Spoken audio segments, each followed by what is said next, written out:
ఇప్పుడు ఈ ఉన్నట్టుండి ఒక స్పామ్ కాల్ వచ్చేస్తుంది. అది క్లిక్ చేయమంటారు, ఇది క్లిక్ చేయమంటారు, వేధించే ఇట్లాంటివి నడుస్తున్నాయి. ఇవి మనం బ్లాక్ చేయమని చెప్తున్నారు కానీ కంప్లైంట్ చేయకపోతే వాళ్ళు అలా విచ్చలవిడిగా రెచ్చిపోతూనే ఉంటారు.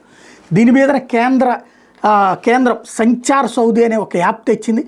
దేశంలో 90 కోట్ల మందికి పైగా స్మార్ట్ ఫోన్ వినియోగదారులు ఉన్న నేపథ్యంలో వీళ్ళలో ఎందరో మోసపూరిత కాల్స్, ఎస్ఎంఎస్లు బారిన పడుతున్న నేపథ్యంలో ఇలాంటి వాటికి అడ్డుకట్ట వేసేందుకు టెలికాం విభాగం చర్యలకు ఉపక్రమించింది. ఇందులో భాగంగా అనుమానిత కాల్స్, ఎస్ఎంఎస్లు మరింత సులభతరంగా రిపోర్ట్ చేయడానికి వీలుగా సంచార్ సౌదీ పేరుతో మొబైల్ అప్లికేషన్ తెచ్చింది. దీన్ని శుక్రవారం కేంద్ర టెలికాం శాఖ మంత్రి జ్యోతిరాదిత్య సింధియా విడుదల చేశారు. దీంతో వినియోగదారులు అనుమానిత కాల్స్, ఎస్ఎంఎస్లను తమ మొబైల్ ఫోన్ కాల్ లాగ్స్ నుంచి నేరుగా రిపోర్ట్ చేయడానికి అవకాశం ఉంటుంది. ఈ కొత్త యాప్ ఆండ్రాయిడ్, ఐఓఎస్ మొబైల్ ఫోన్లకు అందుబాటులో ఉంది. ఈ యాప్ ద్వారా వినియోగదారులు తమ పేరు మీద జారీ అయిన అన్ని మొబైల్ కనెక్షన్ల గురించి కూడా తెలుసుకోవచ్చు. దీనివల్ల తమ పేరు మీద ఉన్న అనధికారిక కనెక్షన్ల వినియోగం జరగకుండా చూసుకోవచ్చు. అలాగే పోగొట్టుకున్న లేదా దొంగతనానికి గురైనటువంటి మొబైల్ ఫోన్ల బ్లాకింగ్ సదుపాయం కూడా కల్పించారు. అంతేకాకుండా మొబైల్ ఫోన్ల ప్రామాణికతను సైతం తెలుసుకునే ఫీచర్ కూడా ఉంది.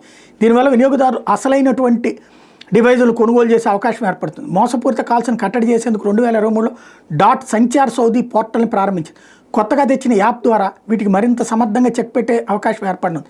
సంచార్ సౌదీ మొబైల్ యాప్తో పాటు జాతీయ broadband mission 2.0 vision, digital Bharat నిధితో ఏర్పాటు చేసిన 4G మొబైల్ సైట్ల వద్ద ఇంట్రా సర్కిల్ రోమింగ్ను కూడా కేంద్ర మంత్రి జ్యోతిరాదిత్య సింధియా ప్రారంభించారు.